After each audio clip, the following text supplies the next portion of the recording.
Once in motion, always in motion, John. I don't care. It doesn't matter when not Captain America, Captain Marvel shows up.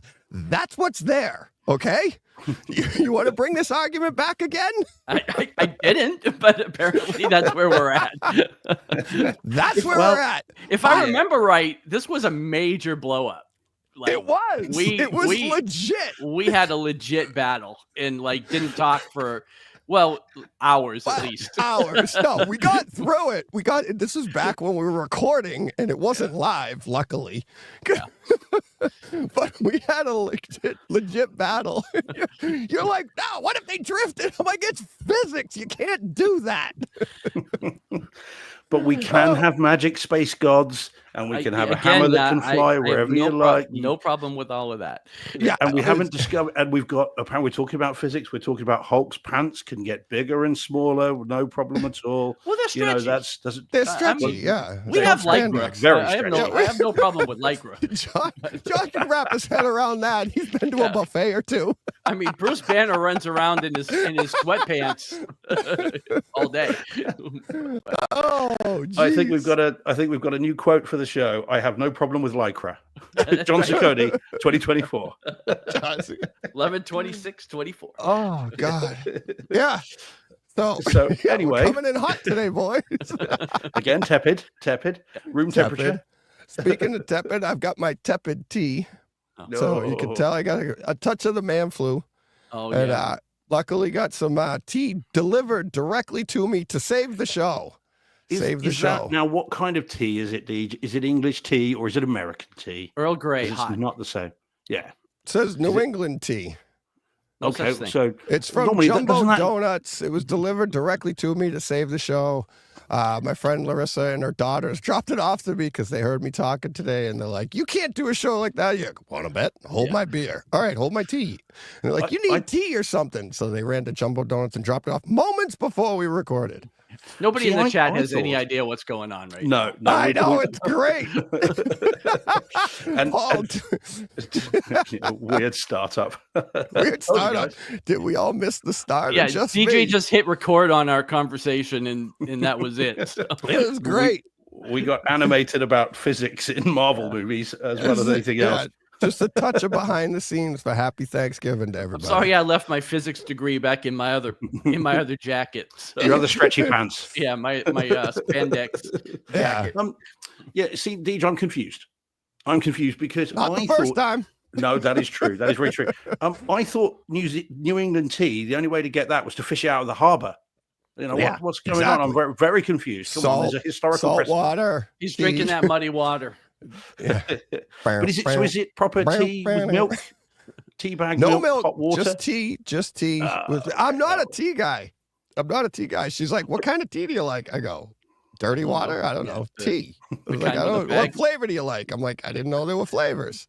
But I did say, I'm like, she goes, "You want me to bring you a tea?" And I was like, "That'd be great." I'm like, I don't do tea, but they say it's good for your throat or whatever. And I'm like, all right, I'll try it. And then, and I was also like, hey, that'll be kind of cool to tie into the show because my buddy John Thompson, we have a huge, we love Big Bang. And Big Bang Theory, they're always drinking tea in that show. It's a huge staple of the show. Is anybody that's in trouble, they're like, come on in, have a tea. What do you want, an Earl Grey? Do you want this? so look at me, I'm getting into tea now. If you have a second one delivered, is that T2? Yeah, T2. Actually, she brought me this and an extra tea bag, John. A tea bag. An extra tea bag. So you got tea bagged? Yeah. Cheers, buddy. Set you up, you knock them down. Well, I was just gonna make a joke about how that tea was your salvation, but you cut me off. Yeah, you head me off at the pass. Yeah. Mikey Schramm, if you're in, Mikey Schramm, if your kids are listening, don't explain to them what teabagging is. It's very, very awkward. Steve is so good at the subtle jokes. He doesn't let them stay subtle. I know. Wow. It would have gone right over their heads. It's so good that Steve's not in charge of graphics. Huge. On the screen. Huge. Would you like to demonstrate? I'm not sure. I think Rachel said gargle on salt water. I'm not sure if she's suggesting that we drown you. I don't know if you can fit it in the rotation. Hey, to be honest with you, I've been waterboarded.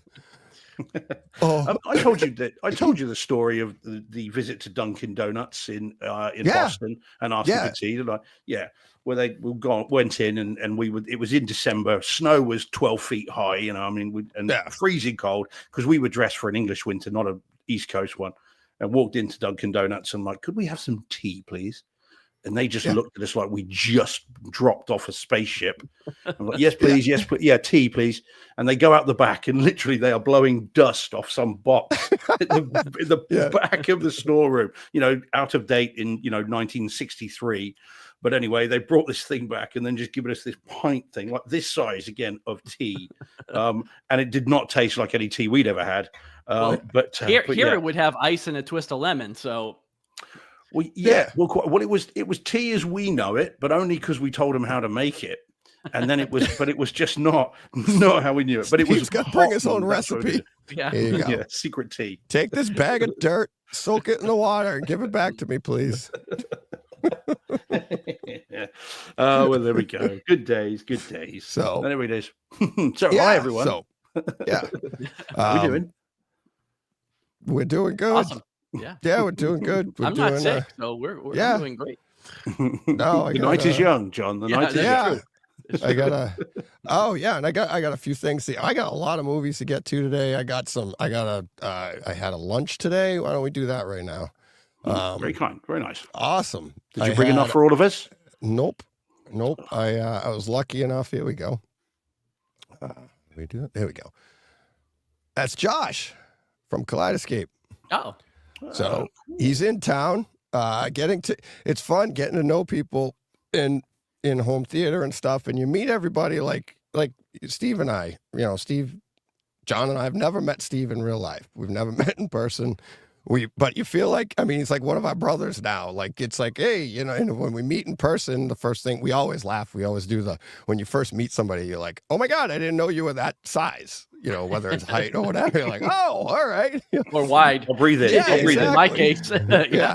So, but yeah, getting to know people and going to see you and actually meeting people. And Josh and I found out through all this is that he's you have literally the same mustache. Yeah, kinda. Yeah. He was born in Needham. Oh, really? He's from Needham, where I was born. And now he lives out in California, obviously working for Kaleidoscape. But it was like through all this, and he texted me over the weekend, and he's like, hey, I'm in town for Thanksgiving. He's like, you want to grab lunch at the 50s Diner? So we'd done it once before. This is the 50s Diner. It's a pretty cool place. It's like Pulp Fiction. It's like you look all over the place. It's like, and it's in Dedham, Mass. 50s Diner. That's on the wall behind us. That's it right there up in the corner, right between our heads. That's that same piece. But yeah, it's a really, really cool place. That's it right nice. There. And, but yeah, so he was in town a while ago for his son's baseball, I think. And he was coming down the Mass Pike going from Cooperstown to Needham. And the first time, and it was like, I'd never met him in real life. But I knew, he knew I was here, obviously. And he was heading to Needham. And he's like, from the Pike. He's like, where are you? How far from the Pike are you? And I told him, and he's like, oh, that's too far. He wanted to come and see the theater, bring his kids to see it. It was too far. So we couldn't do that, but we met at this place. And then he did it again. He hit me up, said he was going to be in town. And he was like, I'm like, all right, awesome. So it was great just getting together. And we talked a little bit of home theater, but then we talked about, Bruins, Celtics, all that. He's a huge Celtics fan. I'm a huge Bruins fan. So, but yeah, a lot of fun. At least twice. I did tell him that. I've told him it before, but I told him today, Paul in the chat saying, oh, I should have taken a drink at least twice already in this show. And yeah, Josh loves that. He thinks it's hysterical that we have a Kaleidoscape drinking game. So, but yeah, so that was a lot of fun. Thanks to Josh. Not the lunch is not just reaching out, it's cool. The community and like people come to town. It's like when Ira was coming to town, he's like, how can we meet up? And like Josh and I were saying, oh, I actually had a question for him. And I said, I got a question for you I want to talk about on the show.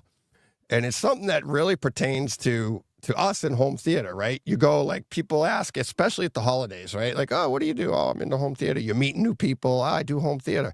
And people go, oh, what's that? I literally had this conversation at the bar like last week. Like, what's home theater? You're like, oh my God, what are you? No, I mean, it's in the name, but exactly, it's a home theater. I'm like, what else more you need to hear? Well, I haven't had the HT guys. I'm coming back. Hey, buddy.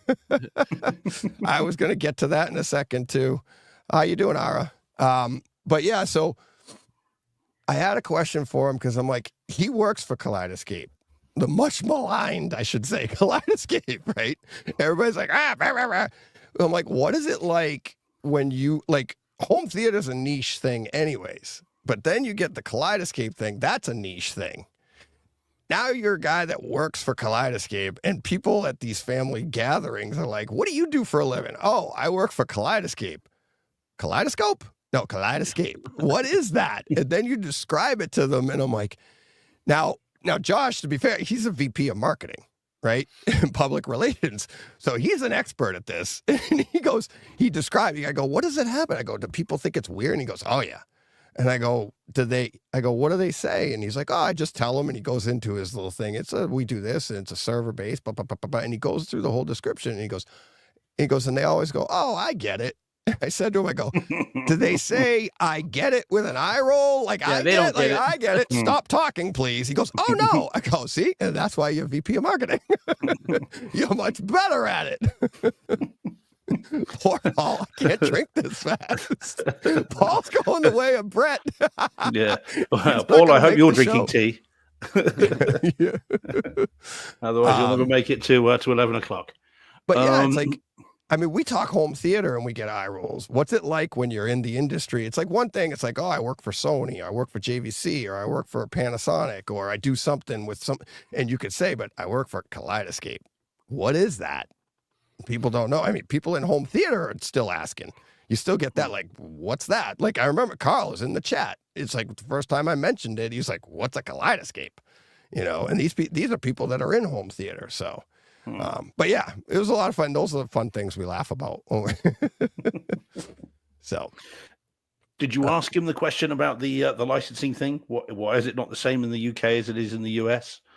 No, I didn't. I didn't ask. No, we didn't get into nitty-gritty. We don't do that stuff. We don't, like, it's more about just, like, you know, being friends more than like that stuff. But I did want to say that about, because I thought it was great with Thanksgiving, you know, because that's when you're sitting around doing that, like, what do you call it? The pretentious conversations.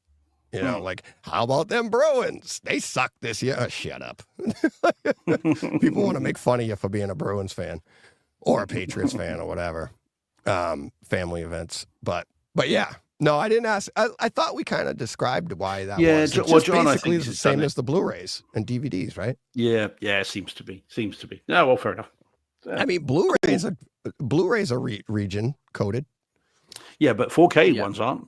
4K ones aren't, correct. Yeah, so, you know, I'm just curious as to whether it is licensing or whether it's, you know, there's another reason for it. I mean, I would imagine it's licensing, but that's what interests me. That's what would compel me to get a Kaleidoscape tomorrow. If we could get the access to the US store and have the movies when you get them, Deej, I'd get one tomorrow. I'd be like, I've got to have it. I can't, you know, and I know you say, well, if you get it that early, no one else has got it early, so what difference does it make? I have got no patience, none whatsoever, never have. And so to be able to get my hands on it as soon as humanly possible works for me. Yeah, so, and it is fun. And it's funny, in today's Takeover Tuesday, Meg and I touch on that, like going to the premieres, and I know, Steve, you didn't get far enough into it because it was a movie you don't want to see, but we'll talk about it later anyways. But later on, Meg and I talk about bringing back, like, why don't they bring back the midnight showing? You know, bring it back for the diehards. Bring it. I mean, right now it's like, have they stopped that there? Have they? Oh, big time. Yeah, it's like they 3 moved p.m. it to 3 a.m. Oh wow, no, they've still got them here. They still do. I mean, I saw 3 p.m. 3 p.m. Yeah, 3 p.m. Yeah, they moved it to 3 p.m. is the early on Thursday, where it used to be the third. It used to be the midnight before Thursday. The release. 12:01 was the, and I think they should bring it back for the people for for the diehards because that was the event. That's what made it fun. And that's the stuff we were talking about with Carl in the 25-hour show. It's like, bring it back, make it an event. And even like Meg said, she's like, she was a little kid in, second, third, fourth grade and growing on up. It was when we did a midnight show, the kids knew like, I'll take you, but you have to get up and go to school. Right. And it was only that first time that was really hard for them because they were like, oh, they didn't know what they were in for. Like, all right, I'll get up and go to school. But every time after that, I think they barely slept because they couldn't wait to go to school and tell all their friends that they'd seen the movie already. Right. And it's a big deal. Now you see it. Oh, I saw it at 3 p.m. Who gives a crap? Yeah. They still do them here. I mean, I saw Deadpool and Wolverine. I mean, I'd say it was a midnight show. The bloody thing didn't start till nearly 1 a.m. because we still get the trailers and the adverts. But I mean, I remember a time when those midnight showings didn't have those, and that you would just start straight to the movie at 12:01. Bang, there you were. I mean, that was a reason to go in and of itself. But yeah, they still do them over here. Yeah. And again, say Deadpool, Wolverine. I saw it at that time. I wasn't aware they'd stopped them. Yeah. Oh, wow. Carl's saying in the chat, he's like, Austin still has premiere midnight films at the Alamo Drafthouse Cinemas. And unless they're doing it on Wednesday, it doesn't mean anything because they'll still do a midnight showing on Thursday, but people have seen it. It's not the first. You're right. It's not the first. You know show what I mean? Anymore. It's like, it's not the first show. So, and I don't think they're, unless, and what's funny is they always have like a premiere show, which is even like a week earlier, and where the critics get to go, and my buddies, I call them my buddies, but they're part of the Dork Gooniverse, Mac and Goo. They're in. They go to the premieres. They get to go a week early to these shows, and that's different. But they don't have those at midnight. They're not making the critics go to the shows at midnight, So they got to bring. I think they should bring that back. And it's like, yeah, he's saying Boston and New York City still has plenty. Well, you can't have plenty. There's only one midnight show. Plenty of theaters, I would imagine you say. Right? Once a day, anyways. But yeah, it's like, it was funny. Yeah. Rachel in the chat, the bloody trailers are a pain. Oh. And I was going to say that because you said the same thing, Steve. Like, it takes forever. No. But when you're at that midnight show, you don't give a crap. You're just, it's a party. It was a party, and you enjoyed it. The people around you are dressed up. It's like the Lord of the Rings. I won't tell that story on there, but the Legolas story. Once upon a time, we always got trailers, but they always happened before the start time. Right. It wasn't until recently that they started making people actually have to sit through the trailers because they started showtime. Exactly. You'd get trailers, and then your 7 p.m. movie started at 7 p.m. 7 p.m. Yeah. So you could actually gauge babysitters. You could gauge events afterwards. Be like, okay, it's a 2-hour show. Starts at 7, out at 9. Traffic. Right. I'll be there by 9:20. Right? Whatever it is. Now it's like, all right, it says it starts at 7. Probably won't start to closer to 7:30. Yeah, you just add an extra 30 minutes now. Right. They're starting to push to 40, 45. I mean, it's crazy. It's ridiculous. It's a long time. You almost forget what film you've come to see. I think the other day with Gladiator, it was nice surprise. It was about 40 minutes. Yeah. Exactly. Yeah. I agree, Steve. I've done that. Be like, what am I here for? Well, if you get to a certain age, by the time the trailers were over, the next release is out. Sequel's done. Yeah. So, no, man. Yeah. It is definitely for me one of the big cinematic no-nos. I hate the trailers and the adverts, and it just starts me off in a bad mood, as we've talked about before. But I think a midnight show, that's great, and I do like doing them, but I think they should have none of that. It should be straight into the movie. You don't need all that because that just dampens the excitement for me. It's midnight, 12:01. Yep. Here we go. We're ready to rock and roll. We're on the roller coaster together. Here we go, guys. Oh God, it's an advert for a car I'm not going to buy, and oh God, it's a trailer for a movie that I'm never going to see, and all that excitement's down. Whereas get rid of all that crap. Let's just go straight into the film. Those Tesla commercials are brutal. Happy Thanksgiving, Carl. No, actually, I do remember some of the midnight shows had no trailers. Yeah, exactly. It was literally like 12:01, boom, right into the movie, and it made it special. right? You're like, you don't have to put trailers for midnight people. That's your diehards. They know what's coming. They're there at midnight. There you go. Exactly that. The most memorable non-midnight one that I went to see though was for Jurassic Park back in 1993, and that one that was not a midnight show, but they were showing the movie at 9 o'clock our time, obviously, because the royal premiere of the movie was at 8:55, and they were allowed to start it 5 minutes after the royal premiere in London had started, and so me being me, back in those days there were no allocated seating. So the film started at 9. I was there with my girlfriend at the time at 3 o'clock in the afternoon. So we were the first people to see it, surprisingly, in the queue. But or the line. But what was good, in fairness, is those were the days where, of course, there were little cinemas where they could kind of really get to excitement, and they played the soundtrack. And they had the soundtrack playing in the lobby whilst we were waiting. And then by the time the movie came, it was ready to go. And I don't remember any of those trailers. No. And Meg mentioned that, like how I didn't even realize she remembers when it wasn't reserved seating. Yeah. Right. It's like, it's so common now. I forgot, like, even my kids are old enough that they remember before reserved seating. And she's like, we'd leave the house at 8 o'clock for a midnight show. And, we'd have to sit there and sit on the floor or get snacks, and you do your thing. And it's like the Lord of the Rings ones, Tom and I, my buddy Tom, who I did all those movies with, we were there at 5:30, 6 o'clock for a midnight show. And it's, and we were not first in line. You're in there early enough that you got a good seat, but you were not first in line. And but that was part of the event. It was like, all right, what are you doing? You're like, you sleep good the night before, and you load up on your caffeine or whatever. But that's the event. That was fun. And you were proud to say it. The next day, you're like, I'm beat. I saw the midnight showing. Well, Paul says, I remember having to see the Phantom Menace at 2 a.m. on opening day. So many emotions, might have fallen asleep a bit. I was working at the cinema when Phantom Menace came out. Now, with that one, we had that 3 weeks of viewings for various local VIPs before that was actually shown. So I'd seen it, I kid you not, 10 times before it had come out. And I was one of the people that really liked it, and still do. And so 10 times before the main release. But that was brutal. That was people that were queued up from 3 o'clock in the afternoon for a midnight show, and the queues by the time the movie began. And we were running it in multiple theaters. Of course, it was back in the days of celluloid.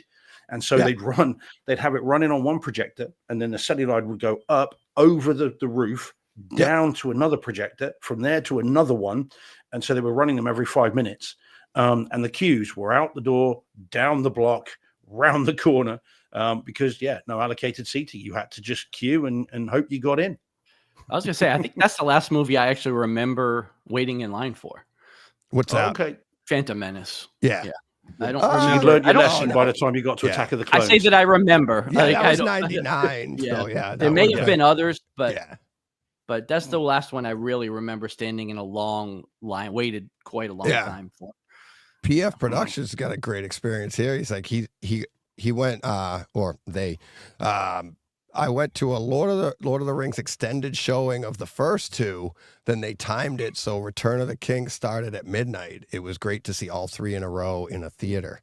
Nice. And I do remember them offering that at different. I wasn't able to take that in, but that's an awesome experience right there, to be like all three right in a row. A few bathroom breaks in there, I'm sure. But what a day at the theater, And I was gonna say, it's funny because I've done endurance races, I've done Ironman, half Ironman, century rides, all of this stuff that you do, endurance crap that you do, what I talk about more is midnight showings, things that you do with a group of people that are out of the ordinary, that you're like our 25-hour show. It's not me, it's the group of people. It's like you do those things. Working the Invitational with my friends, right? Working from 4 a.m. to 11 a.m., like almost 3 days in a row, kicking the crap out of yourself, doing something like that. Those are the group things with people that you want to do. It's like, I rode 100 miles by myself. Who gives a crap? It's like, I'm glad I did it. Obviously I did it. But that's an individual feat. But to go to the movies at midnight and experience like something like that, like we did The Hobbit, which by the time that's done, it's like 3:30 in the morning. Joe and I had to drive an hour to Connecticut, so we're not even home until almost 5:30 after all that. And you're proud of it. You're beaten. You're dead. You're like, the next day, you're like, why are you so dead? You're like, I went to the movies. And you like that look. You love when people go, you're crazy. Yeah. Come on. Like a fox. Yeah. Bring it. If I may just very briefly reach back into the annals of history. That's annals, not anals of history, just so we're clear. TSG says Bristol had a local premiere of Back to the Future 2. I was gifted tickets, was amazing. TSG, was that the Cannon Cinema on Frogmore Street? Because if it was, that's where I saw Jurassic Park. Ooh. I think that's where it is. There were only so few in Bristol at that time. I did Jurassic Park at midnight. I did the Independence Day at midnight. I did. If you remember, do you remember the Independence Day one with the countdown? Started the year before. That was the trailer. Remember, because Independence Day was like, it was the clock ticking of when they were going to take over the planet. It was like tick, tick, tick, coming, and it came July 3rd. The movie dropped July 3rd, and I want to say, if you look back at the year that came out, July 3rd, I think, was like a Wednesday. So that was a midnight showing on a Tuesday night of 4th of July, and me and my buddy Jeff went to see that one. But it was, all the trailers had that digital clock going, tick, tick, tick, similar to what they did for Oppenheimer. Remember, Oppenheimer had the same countdown thing? So, yeah, I remember. But how would you do that with a celluloid trailer? How can you have the clock be accurate? I mean, you're not going to change it every time you run the trailer. So, like, I don't know. You could do that now because they're digital, but you couldn't do it back then. Yeah, I don't know what they did. Clever, I don't know if it was the trailer at the movies on the screen or just the commercials that you saw on TV, where it would just be like, tick, tick, tick, and they'd be like, coming at this time, and it had it down. It might have been a Super Bowl ad too, where it came there was a you know Super what Bowl I mean? ad So when they did knew one, exactly when that commercial was running, and then you'd have it. But this was also before YouTube. It was before where everything, they knew when these commercials were going to run, so they could drop those in. But yeah, it's like, I mean, again, like we were talking with Carl Ellsworth about, like, we got to get back to these events, Speaking of events, where I don't know if he's still in the chat or is still in there. I did want to touch on with you guys. I know we're still we're ways into the show. We'll get to our movies in a minute, but it is Thanksgiving over here in the States. And we didn't do our Thanksgiving podcast this year. Through nobody's fault other than me. Both HT guys, obviously, reached out. He was going to run it. The AV Rant wants to do it. Everybody was ready, and it was me. And it was like, and I appreciate them even not doing it without me and being like, nope, we'll do it next year. But I feel bad that I missed out on it, but it's like, I kept going, give me a second, I'll get back to you. And I never did. So I dropped the ball on that, but we will do it again next year. But in honor of that, what do you guys go around the room here, like what we do on that show? Like, what are you guys thankful for? Oh, jeez. When was it, by the way? See, you can tell by John's reaction, right? Like that there is no rehearsal. Tell me, was it last week or is it this week? It's Thursday. This week. This right, week, okay, yeah. right, fine. Yeah, so when this comes out for the audio-only people, it'll be the day after Thanksgiving, which will be Black Friday. Okay, gotcha. I mean, I get confused because Amazon are going on about Black Friday like weeks in advance. Oh, God, and everything, it's all very confusing. It's pre-Black Friday sales, Black Friday sales, post Cyber Monday, Gray Wednesday, Small Business Saturday. It's like, exactly. Can we sneak anything else into it? Yeah. But what are you thankful for, Deej? You knew it was coming. Give us some time. Buy us time, Deej. Buy us time. I'm flat out. I say it every year pretty much. It's relationships. My sister told me many years before, like probably a year before John and I even started the podcast. I'm not a people person. I've said it on the show. I'm not going to shy away from it. I hate people.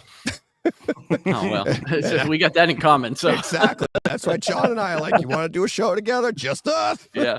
No, it's me saying I hate people. That's like, it's the nicer way to put it. There's usually a couple of colorful words in the middle because you get going. It's, I don't know. But It's funny. It's like my friends that know me, they'll see me out at the bar. They'll see me at the whatever. And I say at a bar because when I go to my friend's bar, I stand against the wall and I just stand there and I'll just quiet, watch the TV. That's what I do. And I've always been that way. Even at my buddy's bar at the Union in Franklin, I'd just be standing in the corner.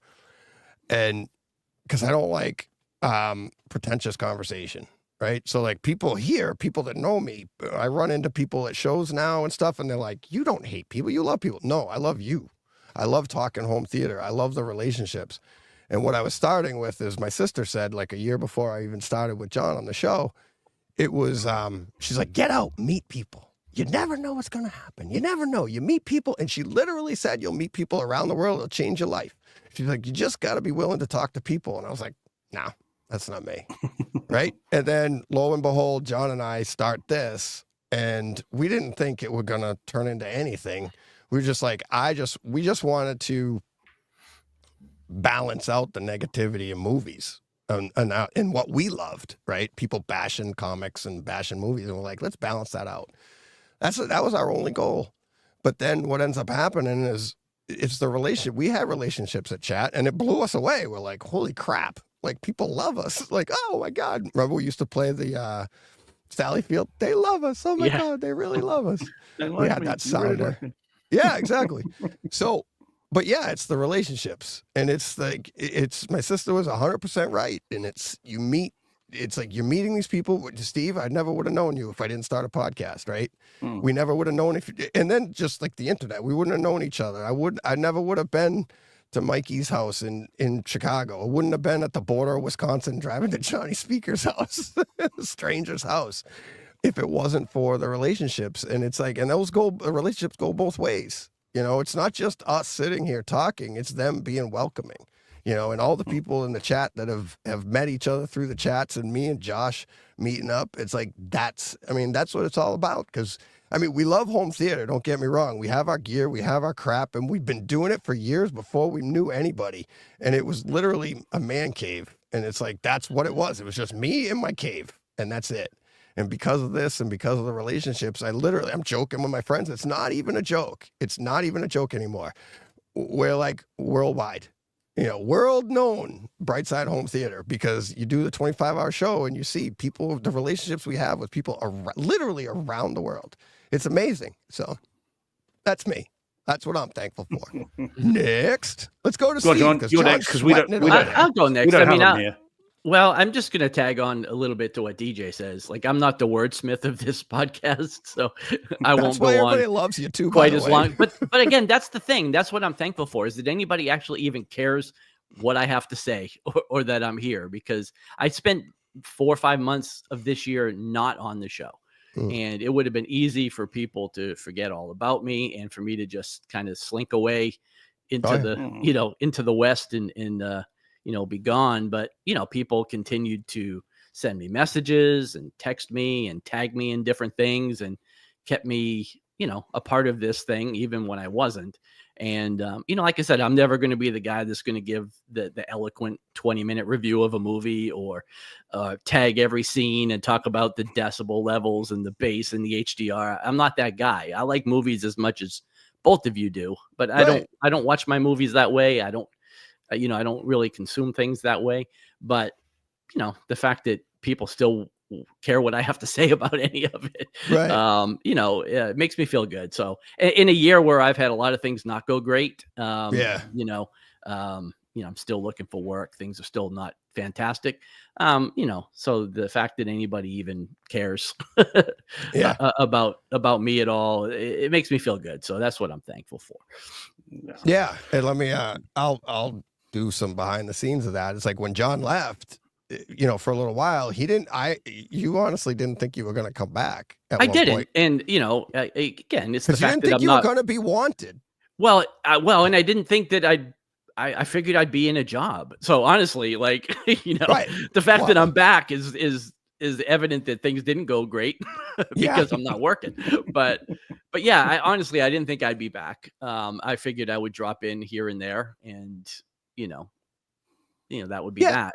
But again, here I am, I'm back and, we'll see again, hopefully I'll get a job one of these days and I don't know what that'll mean, but, for now, Yeah, but you were also saying we had the conversations like immediately after the show and like for the weeks after you would when you first left, you're like, is anybody really going to miss me? What, I don't bring anything. And it's like, and then it was over the months that you were like, the comments were coming in. I've literally gotten comments that the show's not as good when it's just Steve and I, because we're so much alike. Yeah, sorry, I shouldn't have sent that to you, DJ. I can only apologize.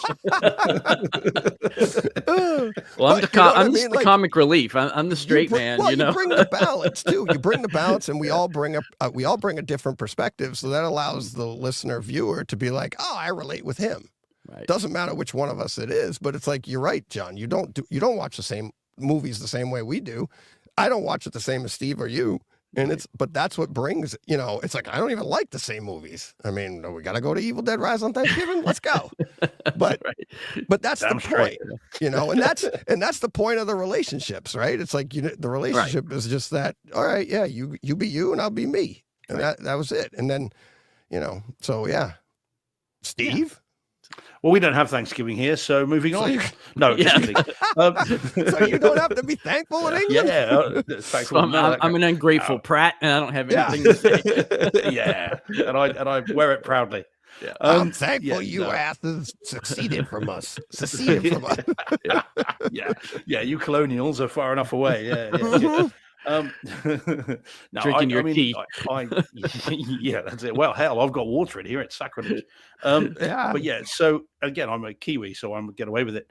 No, look, guys, I've said it before. I'll say it again. I've never been on the Thanksgiving show, so you always invite me, and they're always like 4:00 in the morning for me. So I've never had the chance to do it. And when you said it first thing, I'm thinking, well, am I thankful for the amount of 4K discs out? I am. Am I thankful for having a theater? I am. But honestly, guys, and I've said this to you before off air. I think I've said it on air, and I'll say it again now. I'm thankful to both of you, because you guys brought me into this. I was a listener. I loved listening to the show. Deej and I had DM'd a bit. John, you and I had a couple of little short kind of Twitter conversations. And you guys brought me in. You gave me a takeover Tuesday to have a chat, and we kind of hit it off there, and we did another one. And no one was more surprised and pleased than me to get the request to come on for 10 minutes at a time, for 2.5 hours.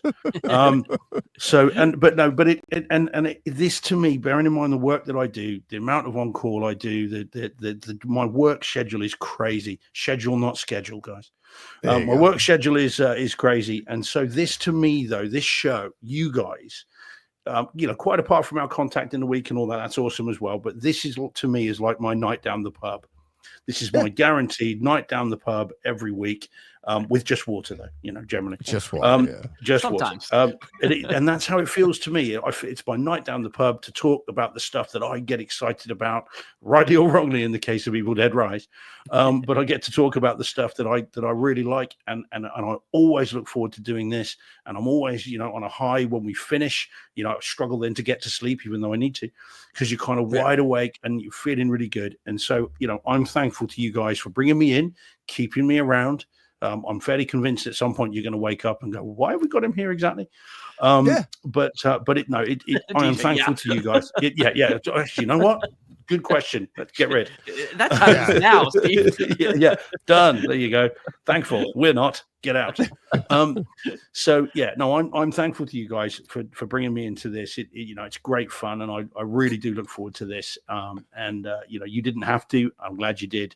And I couldn't be any more thankful for that. Even without the 4K discs, without the theater and all that stuff, it does that kind of doesn't really matter. Just the chance to come on here and talk to people from a different perspective, from a country that I love, and people that I love from an area of that country that I really like as well, is cool. And I love every second of it. So I'm thankful for that, even though we don't do Thanksgiving here.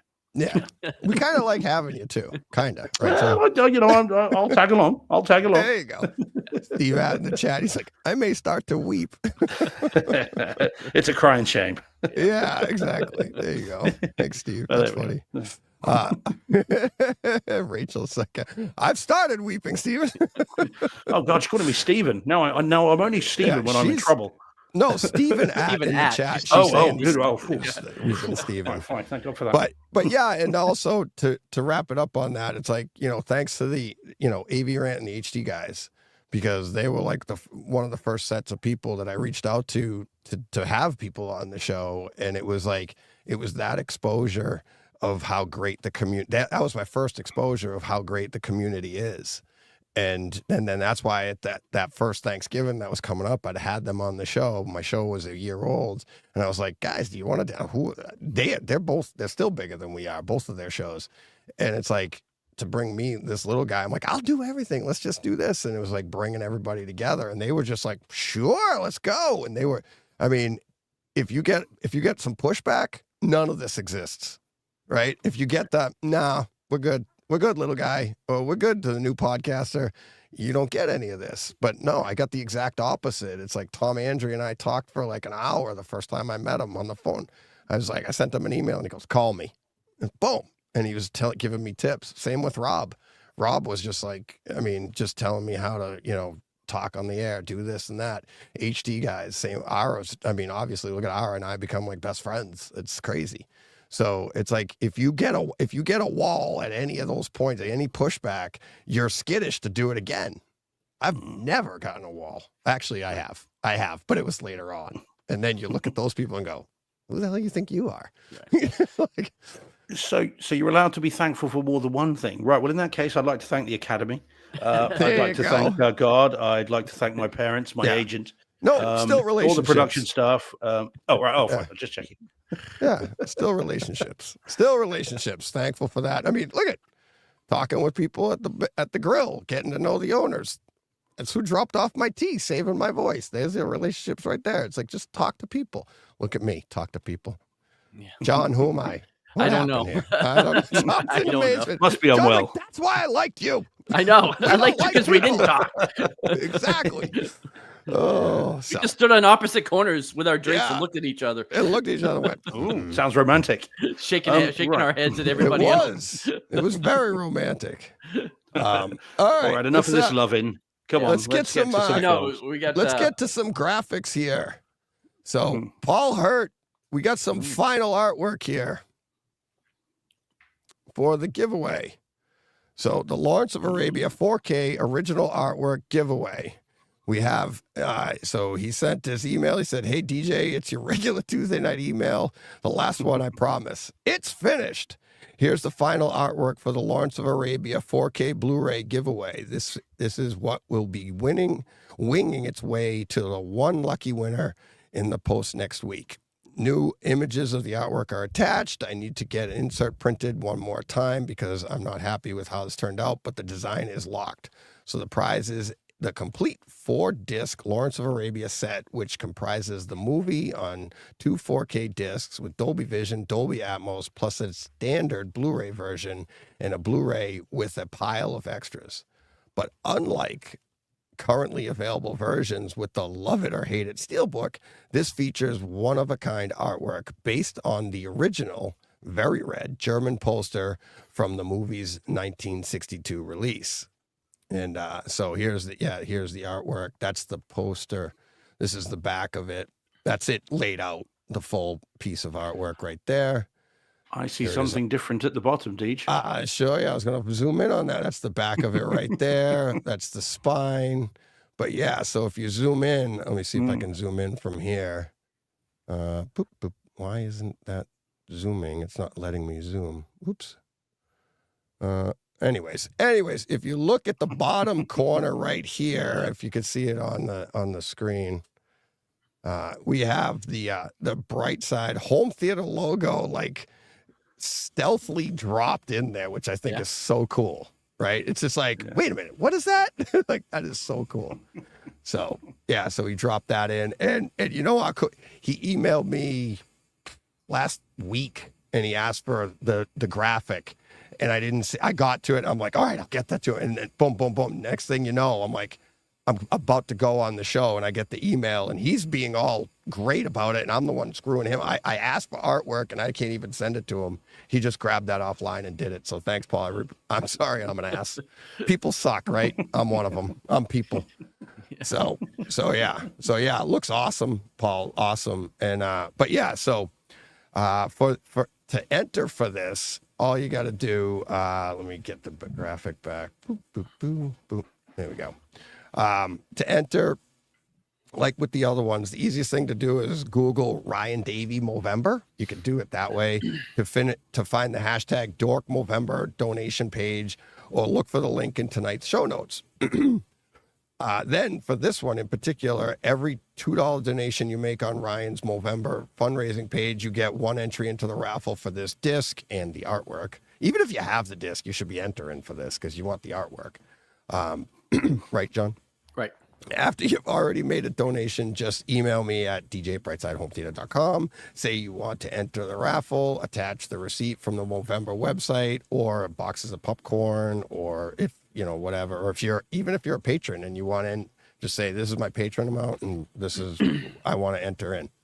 And then you're in. But you got to actually right now at the time of this, you got to hurry, do it by the weekend because we'll be drawing it after the month. So I think the last day of the month is what? It's Sunday? Monday. No, Sunday. Sunday? Yeah. Mm-hmm. So we'll be drawing it on Monday and Monday or Tuesday of next week. I haven't figured it out yet, but we will do it next week. But you have until Sunday to get this in. So even the audio only people, you can get this in over the weekend. Just let me know. And it's the same thing for the remote, which actually I got one myself. And it literally came in just as I was sitting down for this. I went outside. Eddie sent me mine. I bought one. So I got my remote. It's literally still all in the box and everything right here. I just opened it. I was like, is that it? Is that it? So I have my Ara and my Ava remote. I'll be setting it up eventually in my theater and get that going. So we have 2 of those available. Those are $5 a piece. $5 entries for that. $5 entry for the SVS SB 1000. And then also for every $50, you get a 10%, or for anybody 50 and over, you get 10% discount on Kaleidoscape. So, and all you got to do is just let me know you want that, and I can get the code. I can get Eddie to get you a code for the 10% once you've hit $50. And again, all the links are in the show notes for all the prizes and how to enter and stuff like that. So, but yeah, you got to email me, let me know that you're interested, and then I can allocate where you want your funds to go and what you want it. Paul, the remote isn't that big, is it? No, that's just the box of it and everything. I literally, do you want me to open it? I've never done an unboxing. I was like, but I could. But yeah, so yeah, that's where we're at for that. And yeah, let's get that up there. Let me know what you've donated, and we'll get those raffles going. But I really want to get Ryan's number way up there this year, so I really appreciate that. And everybody that's already donated, I really appreciate it. And if you haven't, I'm mad at you. People. So, anything else, guys? No. Well, let's talk movies. Oh, I was just going to sign out. Say, hey, have a great week, everybody. Oh, Bye-bye. yeah. Happy Thanksgiving. Okay, we're done. Yeah, fine. Happy Thanksgiving. What he said. Yeah. There you go. There you go. I mean, we are at like an hour into the show here. Yeah. Maybe we should get to the movie, the sights, the sounds, and the scenes. Maybe. Oh, go on. Sure. It is traditional. What do we want to start with? No Take a matter. pick. Yeah. Who wants to go? Whatever you throw up, we'll talk about. Yeah, go for it. All right. Let's Actually, if I am going to go first, and sometimes I do, then can we talk about the film with the witch in that's much better than the one that you were talking about earlier? Oh, sure. Yeah, we could do that. There we go. There you This go. one. Proper witch. Yeah. There we go. All right. And away we go. Okay, then. So this then is the brand new Second Sight reissue of the original 1999 Blair Witch Project. Now, this is only on Blu-ray. They haven't bothered to do it on 4K for hopefully fairly obvious reasons, because it was not shot with 4K in mind and it just wouldn't look any better. So this is the Second Sight reissue. And it's interesting. because they've done something very unusual with this. Now, you guys, I'm sure, have seen this. I mean, we've all seen this, surely. Yeah. I don't know how recently you've seen it, but 1999. Okay. Yeah. Oh, wow. Oh, well, really? Maybe 2000. Okay. Yeah. Yeah. Oh, wow. Okay. Yeah. So what do you guys think of the movie? Do you like the movie or not? If you haven't seen it for that length of time? No, I like it. I just haven't ever gone back to it. Oh, man. Oh, okay. Well, I mean, I've seen this film loads of times, loads and loads. I mean, I had the very fortunate experience of when I first saw this movie, I saw it on a portable DVD player. Deej, cover your ears.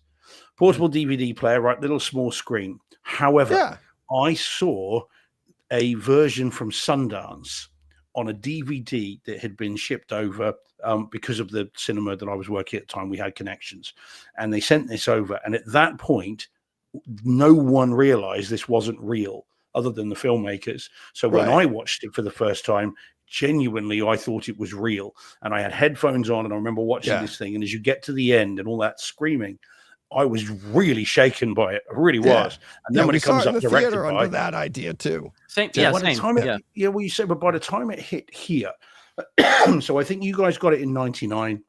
We got it in the UK way after that. Oh, okay. And by the time it had hit here, it was ruined. It was like people knew it was fake. Anyone knew it wasn't real. So I loved it when I first saw it, seen it loads of times since, and always really enjoyed it.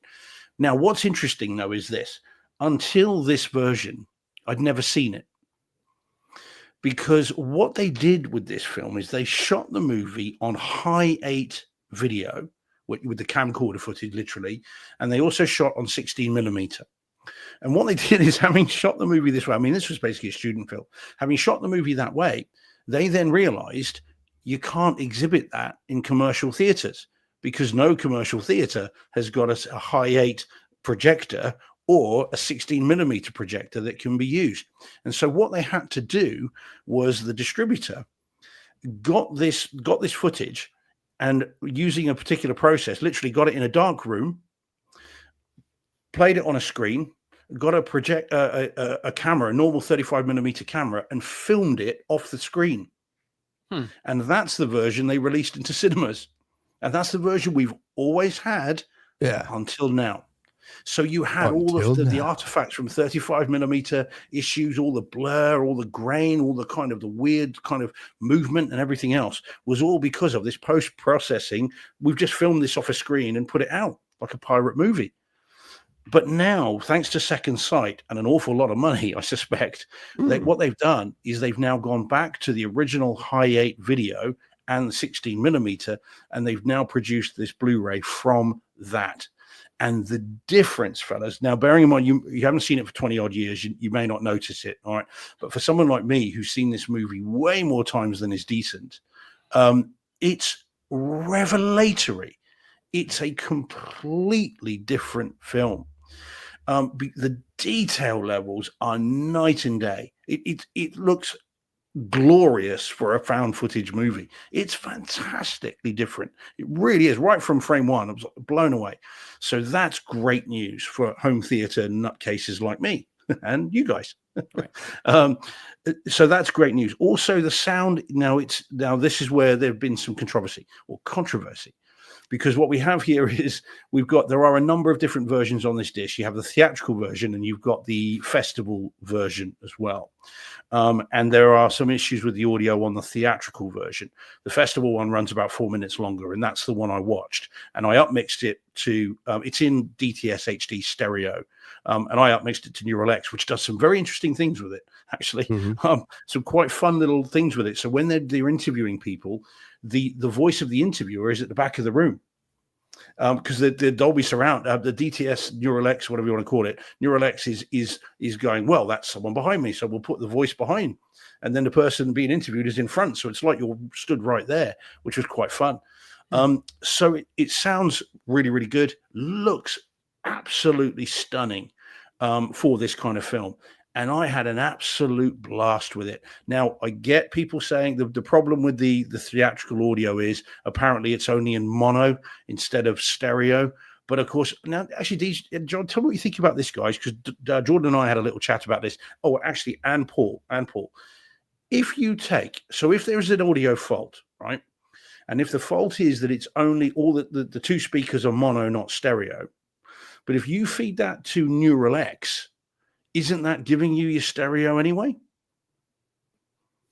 What do you think? So it's mono, if but it's being forced now to all your speakers. Are you not getting? Is Neural X not going to give that some stereo? No. It's just going to be the same thing in every channel. Correct. Because what's going to happen is it's not going to be. If it's a mono signal, Paul will know this. Paul will know it better than I am. But if it's a mono signal, it's just one signal, so there's no interpretation of that. You know what I mean? There's no, again, getting through relationships, so there's no relation from the left to the right. So what Neural X is able to do with even a stereo signal is like basically Tom Andrew and I have talked about this on the show too, is like he's the only other person that I know that's experienced this, but I've been in a room, and this is back in the 90s, with a 2-channel system that sounded like Atmos today. But the problem with the only reason we need more speakers for home theater is for more people in the room. But a 2-channel system can actually, with the phasing or whatever, and like I said, Paul can describe this better, but the way that 2-channel can work is it can make it seem like the sound is behind you just by the way those two speakers interact. If you're sitting in the prime spot, if the room's set up right, if the sound is bouncing around the room correctly. So that gets into the room acoustics, it gets into the speakers, it gets into the placement of where you are, but all the information is there in 2 channels. Okay. So when Neural X is up mixing it, it's doing exactly what what Tom and I experienced, where 2 channels can actually give you overhead, behind you, everything. A lot of people listening, even if you haven't experienced something like that, have you ever listened to like when they'll take a sound and they'll be like, listen, here's your left, and it'll pan left to right, and then now it's at the front of the room, but then just 2 channels, but then all of a sudden they'll take that voice and go, now it sounds like it's all over the room, and it's reverberating all around, and you're like, how did that happen? But it's only 2 channels that are doing it, right? And it's all in how the speakers are interacting with each other. A mono signal, that's it. It's just there's nothing to interpret there. It's just one signal. So, well, it's on the theatrical version, which I didn't watch, so I didn't notice an issue. I'm only ever going to want to watch the festival one because it's longer, and more of this is what I like. So there is a disc replacement program for anyone that has bought it and wondering. You can go to Second Sight and they'll sort it, but I'm not going to bother because I know I'm only ever going to watch the festival version, so I can't be bothered with that rigmarole. Right. But the movie is awesome as ever. I appreciate there's people in the chat not so keen on the film. I happen to love the ending of this. I love how ambiguous the ending is, and yet very, very dark as well. The guy stood in the corner is just like the stuff of nightmares. And so I loved it. And this version is the only one to own if you like the film. A bit like a movie we may talk about later. You haven't seen it until you've seen this version of it. And that includes whether you saw it in the theaters or anywhere else. This is the version to see. It was great. This is the movie that's got a proper witch in it. None of that wicked nonsense. Much better. And as far as I know, the witch in this isn't green, but you never know. Nothing wrong with that. It doesn't have flying monkeys. Nothing wrong with them either. I'm kidding. But yeah, no, it's really good. Really, really good. So very cool. Awesome. All right. Let me adjust the graphics here. Boom, boom, boom. All right. What do you want to? We'll bounce right off of that, and we'll go right into my witch's tale. See what I did there? Which is a good thing to do. Which is a good thing to do. I'm wicked excited to talk about this. Here we go. So today's Takeover Tuesday brought to you also about Wicked. So I was able to. My daughter took us to see Wicked. Took me, her husband, my wife Jen, and our friend Karen, who's like her second mother. That's why I invited her. She's like, so we all went to see this. And yeah, as I said in the Takeover Tuesday, I dozed off a couple times. It had nothing to do with the movie. And it had nothing to do with the length. It was just, I was tired. I was just really tired. And so But I made it through the movie, and I did. I really, really enjoyed it. I love the story, everything that Meg and I talk about the home theater. I think this is going to be seriously amazing home theater experience. The colors, the detail, the sound. We talked about it in the show today. Of that, like when you're in an auditorium, it's a musical for all intents and purposes, right? So, and we're going to talk about that in a little bit too, about how they manipulated the sound in this, that I don't remember anything, like I don't remember any like what we would consider like amazing home theater experience, like the pans and this and that, but the singing was amazing, the music was amazing, the deep notes, the detail in the voices. I can't wait to see what they do at home in that intimate environment, and how these scenes are going to play out, like the singing. Do they move it around the room, where it's not as noticeable in a giant auditorium, right? The end scene, there's an end scene, the end quote unquote action scene, I think is going to be amazing in the home theater, where I hope it's great in the home theater, but I think they kind of maybe could have done a better job in the cinema, because where it is an expansive room, maybe they could have made something happen that Meg talks about a little bit, but maybe you could have brought it around a giant room like that. I don't know, but I'm sure we'll get it at home. But yeah, I really enjoyed it. I love the story. Meg texted me. She texted me a TikTok video where they say the exact same thing that we say in it, about like the meaning of the movie, the meaning of the story, what they're going for there. So it's like, it is resonating with people, which is great, which is what Meg and I talk about. But then there was the other thing that she wanted me to mention, and she goes, I forgot to mention one wicked funny thing about the Broadway show. There's a really funny video from England. The day the Queen died, they had to make an announcement before the Wicked show that night that the show would be performed as written, and it's a little confusing why. And so they made this announcement before the show, and it's like, and then the opening scene starts, and in the opening scene of Wicked, it's the good news, she's dead. And she was like, that's like real. That happened. And she was like, what were the performers like? We're doing this, but they had to put that warning out because it had nothing to do with that, but the show must go on. Right. So it's like, do you make that call and do you change the beginning of the movie, or do you do this? But then what's that? You do what they did, which is your announcement at the beginning. Exactly. Yeah. And it's like, was that in the news over there at all? Not that I recall. I mean, there've been protocols about that forever, and it was announced, via the news in a very particular way. Okay. The wording of the announcement of her death was written in stone, pretty much, and it had to be delivered a very particular way. But no, I don't remember anything about that. But musical theatre deeds, straight over my head. No, but that's like a winged monkey. Exactly, but it's like I remember when she died, and it was like that's a big deal. It was a big deal around the world. But now these actors have to go out, and the opening line is good news, and you're like, what the? And do you change the opening line for that? It's like, you know what I mean? So like, it's like that's what was like. It's how stuff like this can resonate in different places. Where over here, it's like, no. That we wouldn't be worried about that, but that's a big deal. So, but yeah, just imagining the actors and stuff on the play being like, oh, this ain't gonna go well, So, but yeah, so we get pretty in depth with it. She got really in depth with it. Meg, she loves the play, loves the movie, and but yeah, I really, really enjoyed it. There was something else I was gonna say about it. I forget, but yeah, so, and are you guys going to see it? No, moving on. No, no, it's not. I mean, one of the reasons we came in as we did, I think, is because we were chatting away about this before the show. Yeah.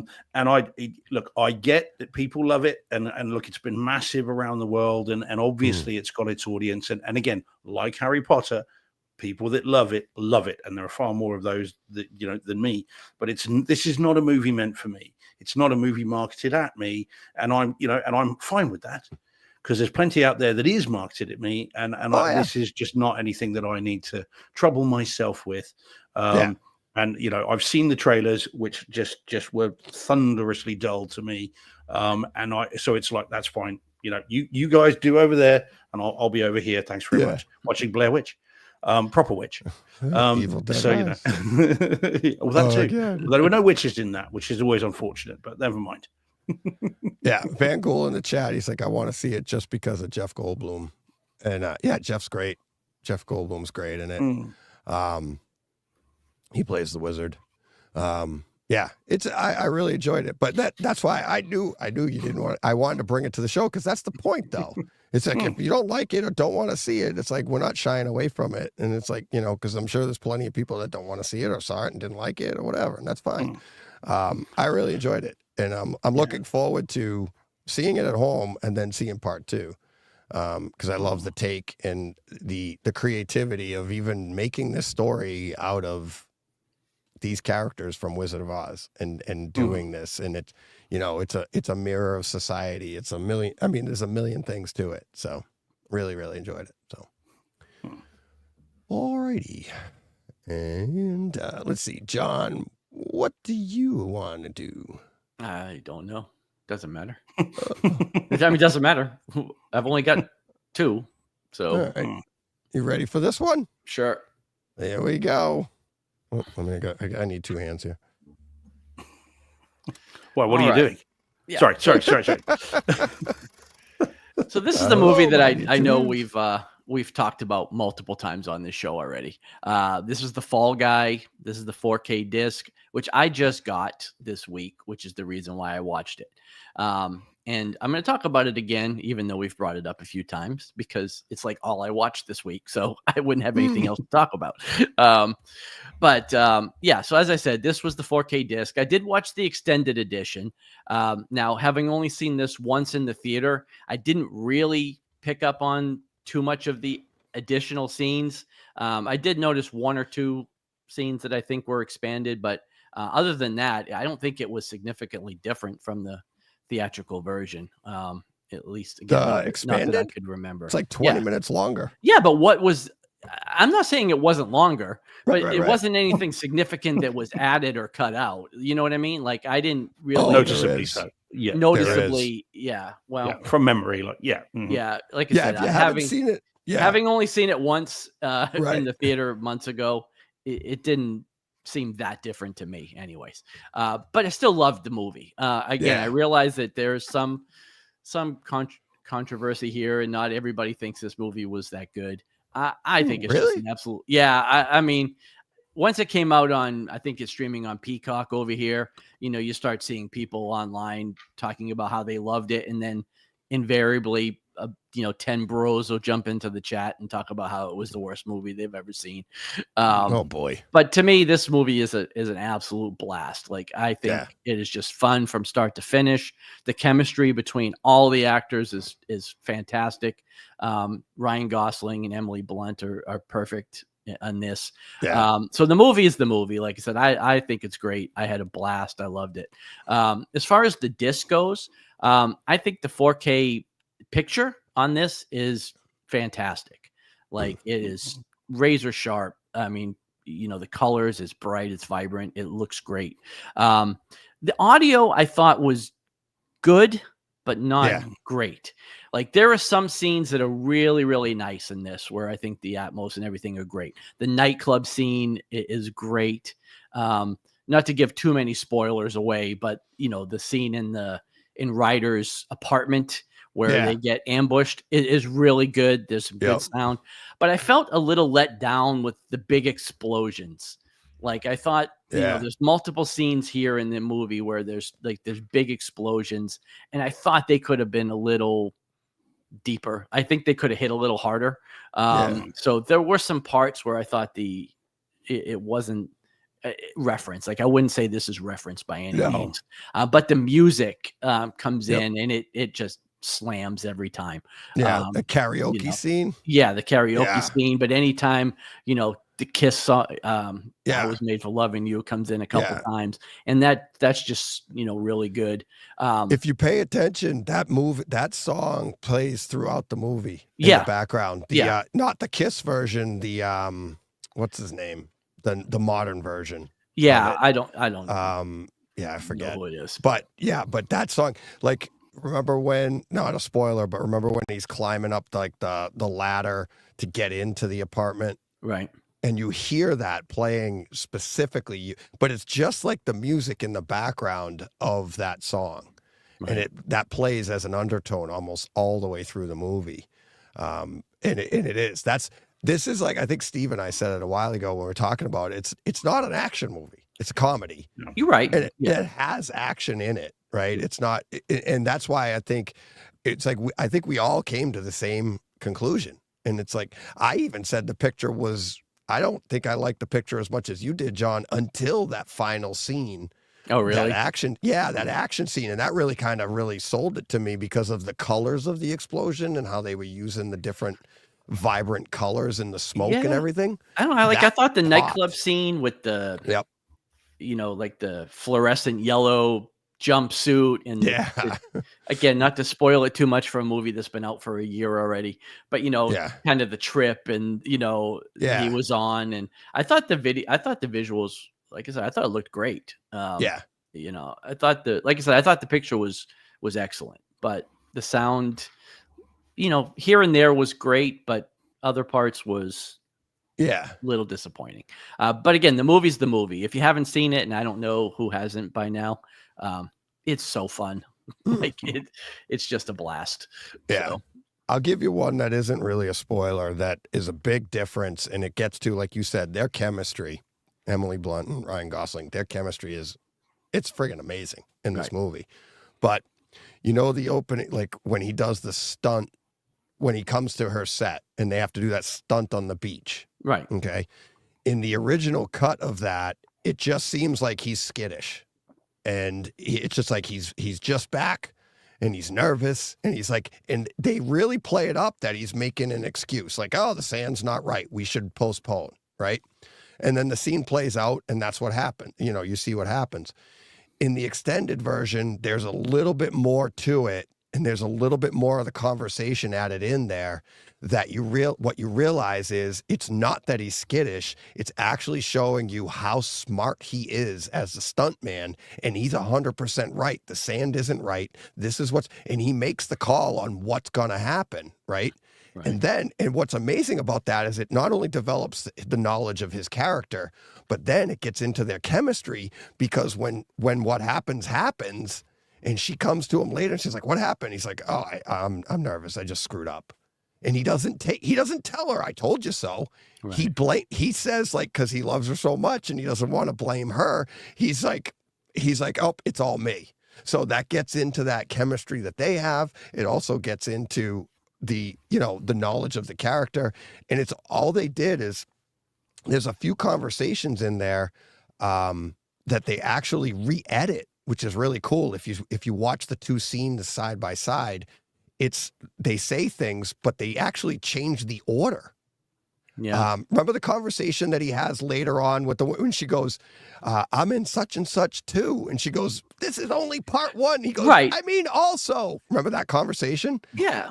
That like you said, not to interrupt. There was lines for sure. But... No. I was just trying to get you to that point. It's like that conversation is re-edited to things come in a different order. Words that they say, they redo the sentences. It's really cool that they can make them say different things just by editing. And so it's all very subtle. So it would be hard to see like what the real difference was. Right. But it's kind of cool. Can you tell I love the movie? Yeah. Well, like I said, I know I did pick up on a few lines, but to me, like there weren't really any there weren't added scenes. There weren't like whole bits that were added in that were cut out of the theatrical cut. I thought, you know what I mean? Well, there was extended conversations. Yeah. But the chase scene with the unicorn was a big one. Yeah. That one got extended by like 5 minutes. That was that's the only big one I know of. Yeah. Yeah. That sounds funny. People that haven't seen it. The chase scene with the unicorn? Yeah. Well, like you said. In the TSGs talks about the end credits being changed from the original Fall Guy theme. I agree. Like that threw me off too, because I don't like that they changed the lyrics there. But to be fair, all the actors' names, they're not big actors' names anymore. So you're not going to be talking about that makes Eastwood such a star anymore, because he's 90 and he's not that big of a star. Yeah. So I guess they changed some of the lyrics to make it more timely. You know, because they talk about Redford and Eastwood a lot in the original theme song, and they're not really relevant these days. So not so much. So, but the other one I liked was the hotel lobby scene where he was talking to her at the desk. And she said, there's one in the extended version. Her one line was like, she goes, "I would have been good with the poopy stuff." Yeah. It's like, that wasn't in the original. But you're like, what? It was so great. Cause you got like Emily Blunt, so fair. So, I mean, she's an awesome person. Anyways, Edge of Darkness, blah, all of that. Edge of Tomorrow, sorry. And it's like, she's tough. But then her little character's like, "I would have been good with the poopy stuff." You're like, what? You went there. Oh, so great. So great. Now I got to go watch that again. Yeah. All right. Steve, what do you got, buddy? You haven't done yours, though, did you? You want to go? I just did Wicked. Oh, you did? Yes, I got you. I blocked it out from my mind. Attention. Yeah.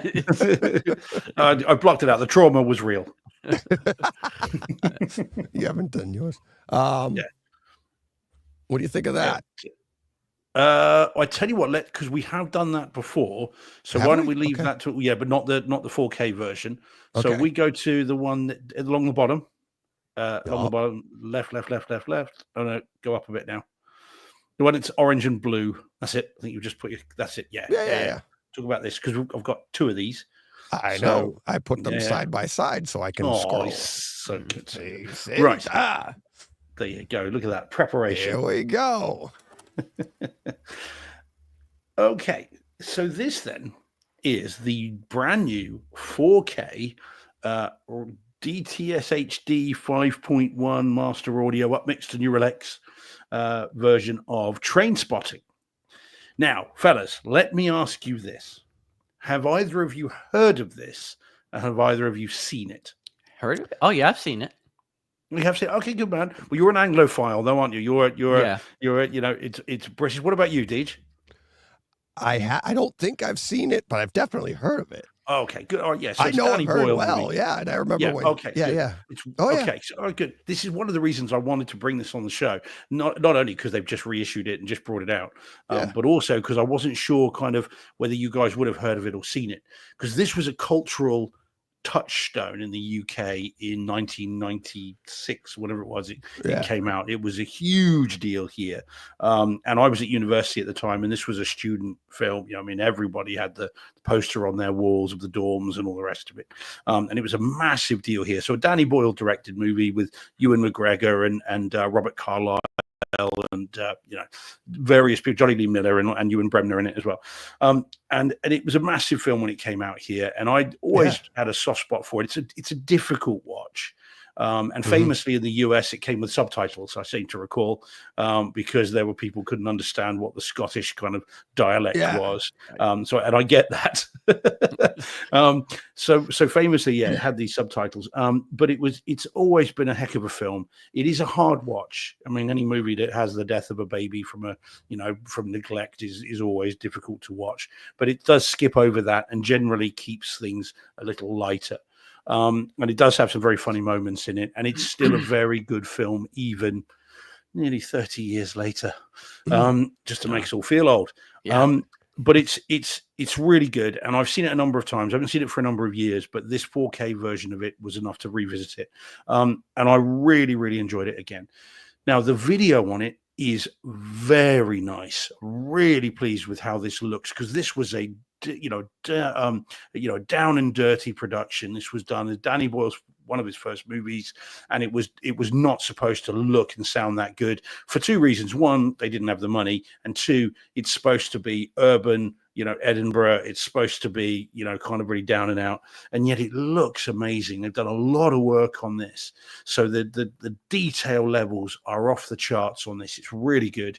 The sound is very good. Bear in mind at DTS HD, but upmixed in Neural X, and the music of the time features very heavily in this. This is a needle drop movie, so things like Born Slippy and these sorts of things, which take me back to my university days, sound really good, and it does kind of mix into the room very well.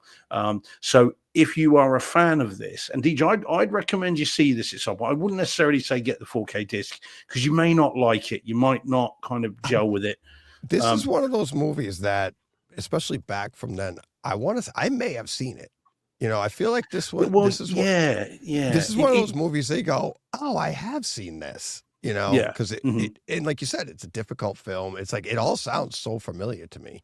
Yeah, well, you probably would. Yeah, have seen. I mean, it was not over there. It was not the cultural icon that it was here, but it definitely had some presence there. Hence, I know that it played with subtitles, and so it did have some notoriety in the US. It just didn't change the fabric of society like it did here. But I mean, in the 90s, you would not have not seen this. I mean, this was you had to have seen this movie. This was there with Pulp Fiction and Reservoir Dogs and movies like that. You're like, well, you've just got to have seen it. So it'd be worth you digging it out and having a watch of it. Like I said, I wouldn't recommend you spend the money on a 4K disc, because I don't know whether it's out over there. This was a special version here, but it's not lost its power, its uncomfortableness, but also its humor as well. And it's really good. And this is a very, very nice version of it. So I absolutely recommend this. Van Gaal, hold the phone. We'll get to that.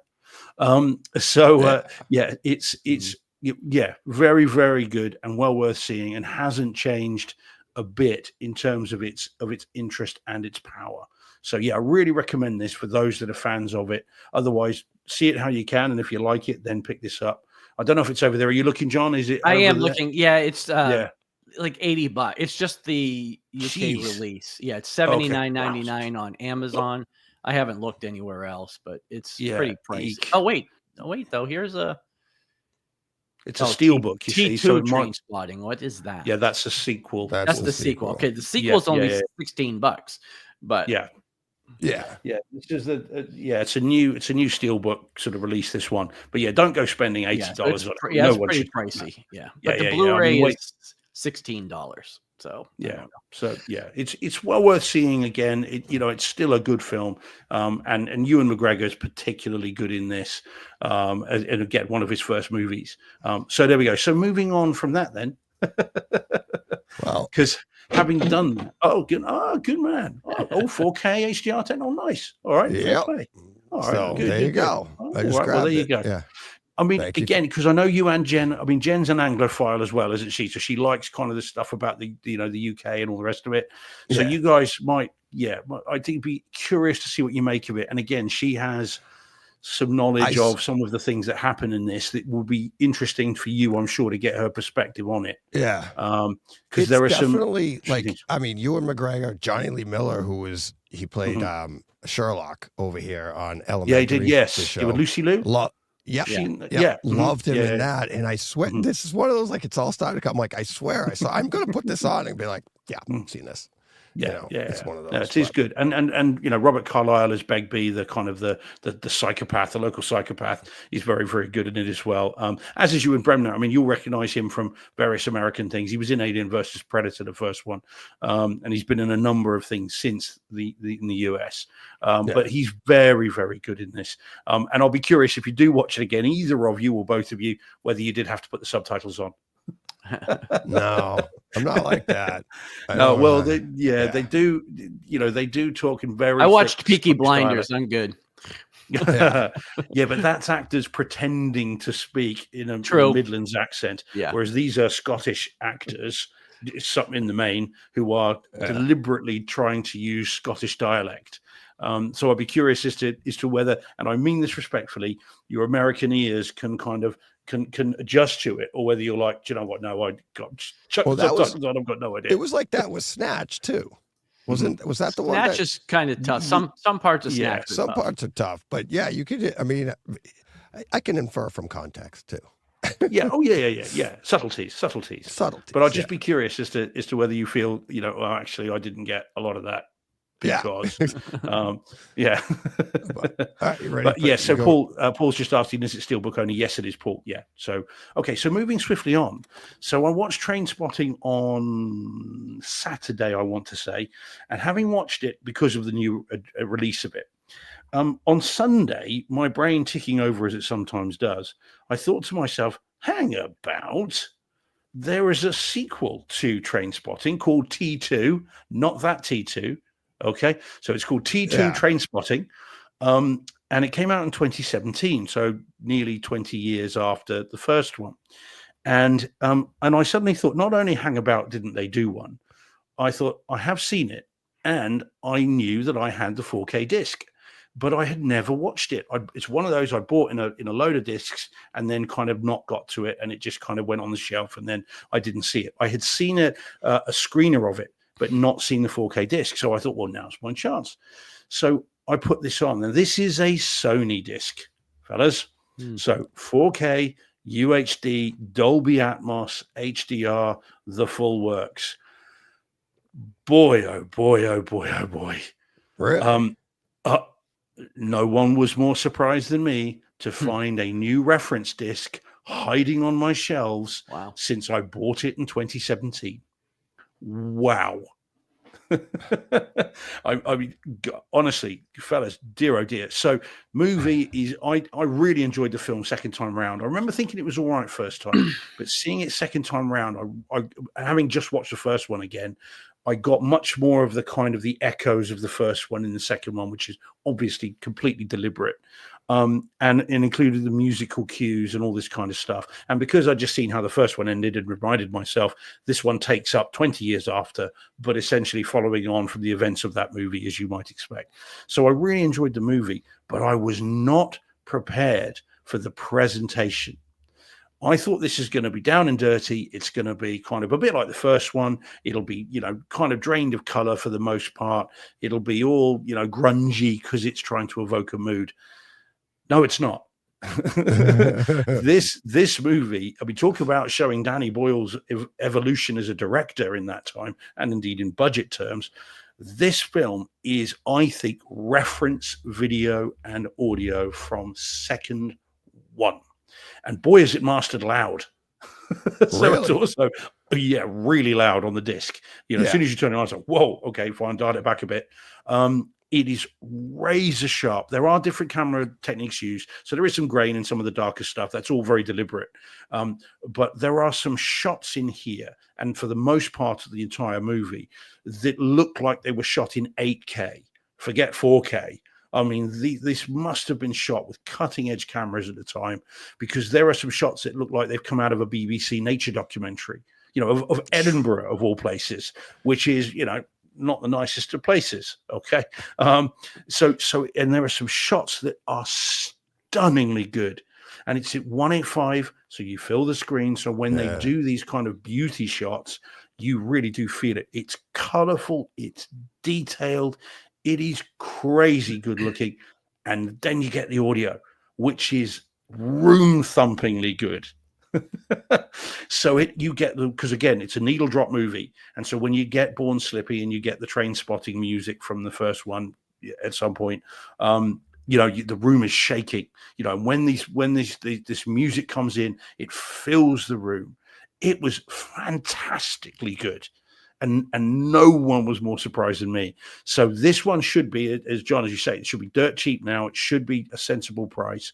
And if you've got the first one and you want to then see how the story progresses, then the 4K version of this is an absolute riot.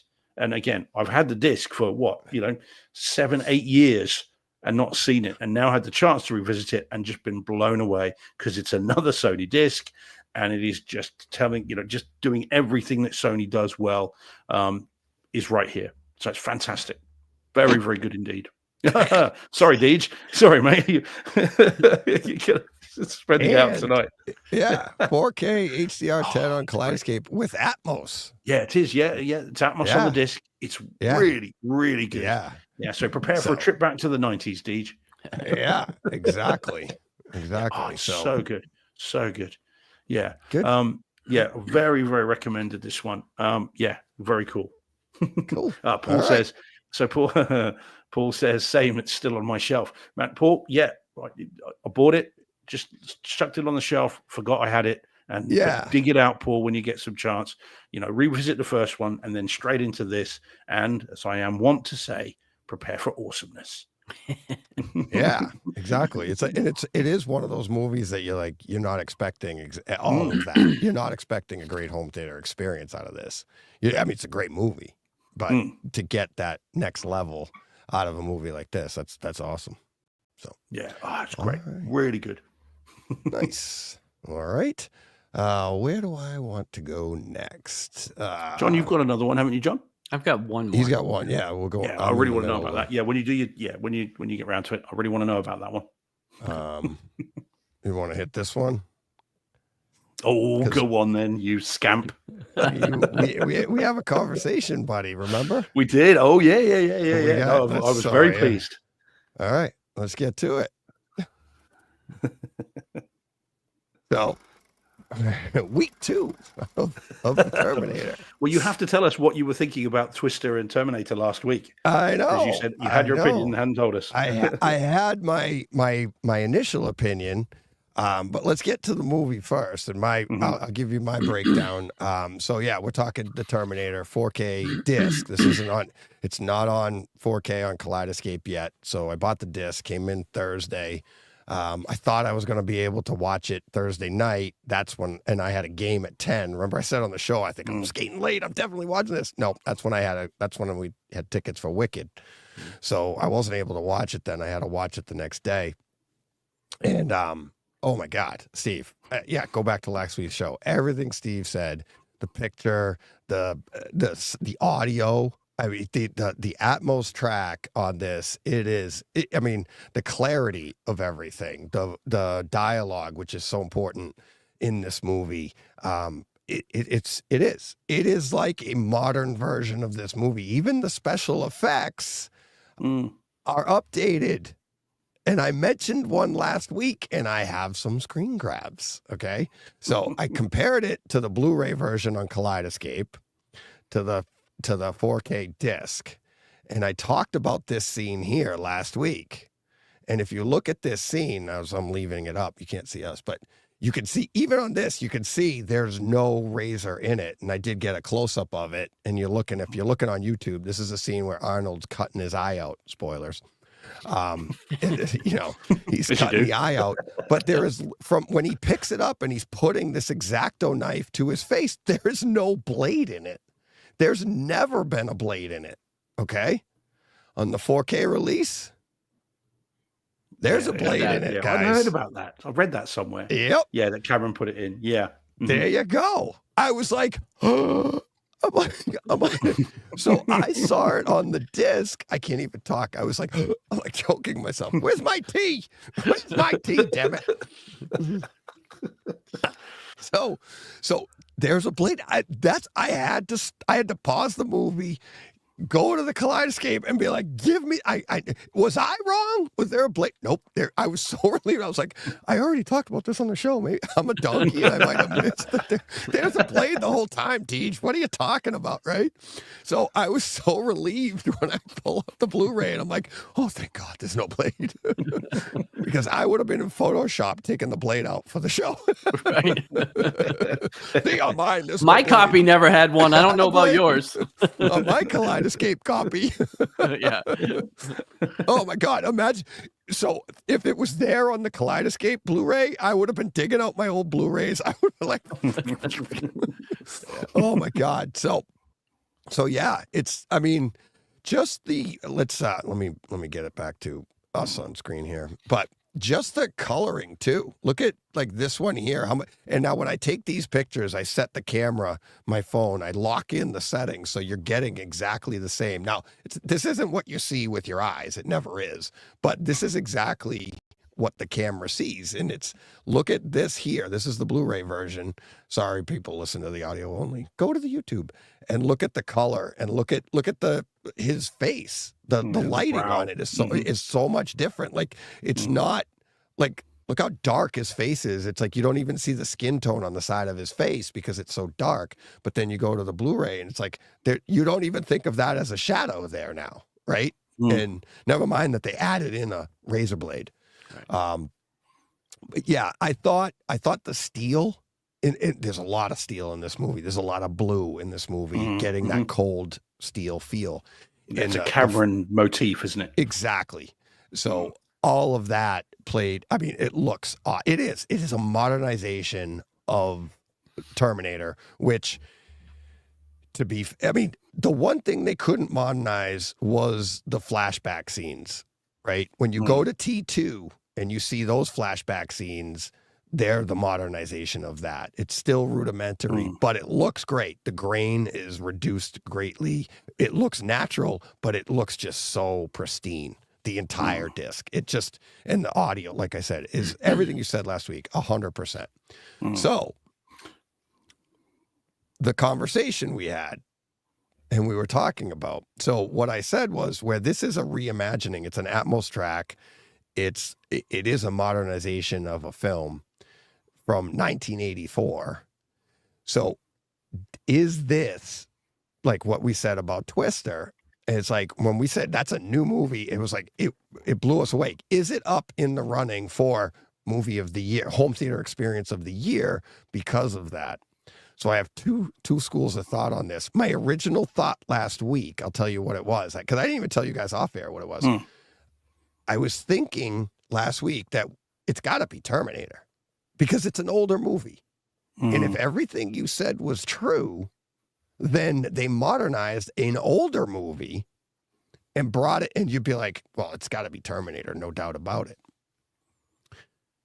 That's what I was thinking last week, and I want to go there now, but here's the thing. I don't think so. I actually, it's like my brain, my heart tells me it's got to be Terminator. Because it's the movie that I grew up with. It's the movie that I love. I could do a whole 3 hours on the Terminator. Okay. It's the modernization of one of the foundational movies of me. Right. That's my heart, my home theater brain. This isn't as much of a home theater experience as Twister is.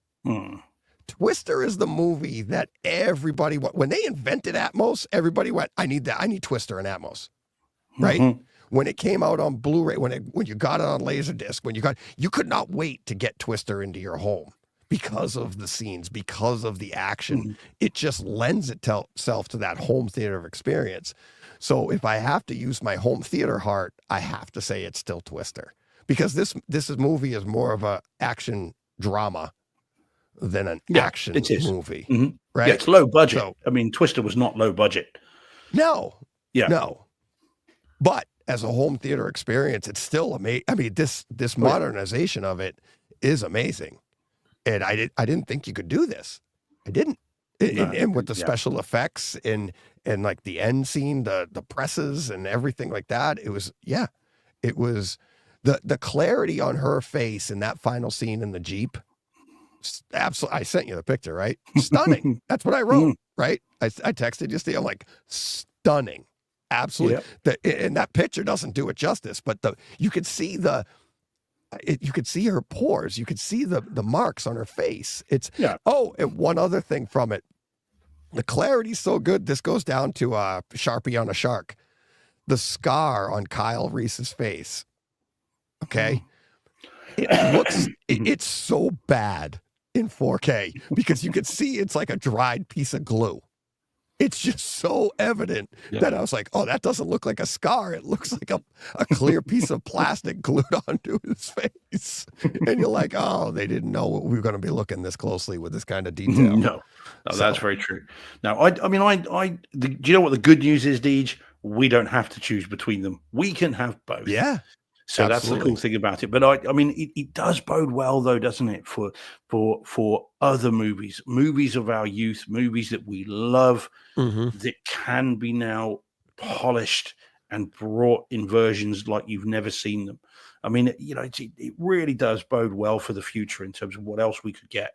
So I'm so glad you enjoyed it as much as I did. I mean, and again, I know you say, and you're right, the future scenes were always very different from this to T2. However, I do think that they are brought much more into sort of reality, if you can use that phrase, with this one, because you do now have the base of the HKs. You've got those laser bolts go right across the room now, and they bounce all around the room, which they never really did before. They were always very front focused before, and if there was anything in the rears, they were always very tinny and kind of not very convincing. But with this, the moment that begins, they just go bang, bang, bang, all around the room, and that's the Atmos giving it its all. So yeah, I mean, I agree. I think there are, it's not as good as T2 in terms of its production design, but the actual work that they've got on this, I mean, it is a new movie, and absolutely awesome. So so glad you enjoyed it. It's very cool. The other scene that's Sharpie, it literally is probably a Sharpie, not on a shark this time, but was it Bill Paxton? In the opening scene, his teeth, his tooth, you could see it now. You could see it's colored in black. You could see, like, if you look closely, you could see the lighting on his tooth. It's not an empty space. You can see that there's a tooth there that's black, and it's like in that opening scene but then also the detail in their clothes, the jacket that he ends up wearing when it's on that guy, it's like that gray denim. It's like I now see it as it's not so much denim. It's got a different texture to it. There's just so much more to the movie that we never saw talking before. About some continuity issues with that. Now with the detail of it, for the first time, I realized he changes. There's a few things. He changes clothes. He then turns up with a motorcycle jacket and tight trousers, and we never find out where he gets those from. So we never quite figured out whether, and I'd never really noticed that before, but it's really, really clear in this one. Also, where he gets the motorbike from, we never see where he gets that from. Suddenly he's got a motorbike from somewhere, which I haven't quite worked out. And also, it occurred to me for the very first time, despite the fact I've seen it many, many, many times, why does he need an apartment? And how does he go about renting that apartment from thing? Because why would you need that? If you're an invincible killing machine and you're 24 hours a day, you don't need anywhere to sleep. So how did he get an apartment? Did he need references? And if so, where did he get them from? How did he get his month's rent in advance? But why would he even need one? Oh my God. Thank God I got John. Yeah. Because I'm trained to do this. You're like, you're funneling the inner John, Steve. Yeah. All right. Hey, that's a good thing. First off, what is a Terminator? It's a Terminator. It's a machine, a killing machine, programmed to kill. It knows it's going back in time. Just off the top of your head, how did he get the apartment? Exactly. I don't know. He walked in and killed the owner. But why? Why does he need an apartment? What? So where else is he going to put all his clothes and guns? TV? You don't need that, though, if you're an immortal killing machine. Well, you can't be walking around the streets with all those guns. You saw when he buys all the guns. Somewhere like it's the Blair Witch Project until you're ready to fulfill your dastardly deeds. Put him in a shopping cart and just walk around the streets looking for him. Nothing's going to stop him. Yeah. How did he choose the apartment? How did he know it was free? Did he look in the listings? It wasn't free. He could have walked in and you're saying like he applied. You just walk in and the guy knocking at the door later looking for rent. You're assuming he's looking for him. He could be just looking for the dead guy under the bed. Well, we look under the bed. We see when he lifts up the thing. His guns. By the way, his guns are under the mattress as well. Why would you do that if you're a Terminator? Oh, one other thing as well. When he looks in the mirror and he does his eye thing, he then does his hair. Yeah. You see him do that. Why are you doing that? He actually goes like this, and great. Why are you doing Exactly. I know he's a learning computer. We learn in T2. But he's not in this mode. If we learn in T2, he's not in this mode. Yeah, in this mode, he's just programmed to fix his hair. He is literally doing this. And I'd never really noticed that before either. And it's like, that's kind of weird. That's Arnold Schwarzenegger not fully understanding what his character is and just doing his kind of, he's in there brushing his teeth and flossing. And I must pick up some toilet paper on my way back from the market. Yeah, make a mental note. Yeah, it comes up on the screen. Get toilet paper. Bread, milk, eggs, toilet paper. Oh God! Put out the trash on Tuesdays. What do we talk about? Come on. Yeah. These are things that only occurred to me in this watch because of how clear it all was. And suddenly my brain has just kind of gone, oh yeah, hang about. Steve, time travel's not real, right? Yeah. No. What?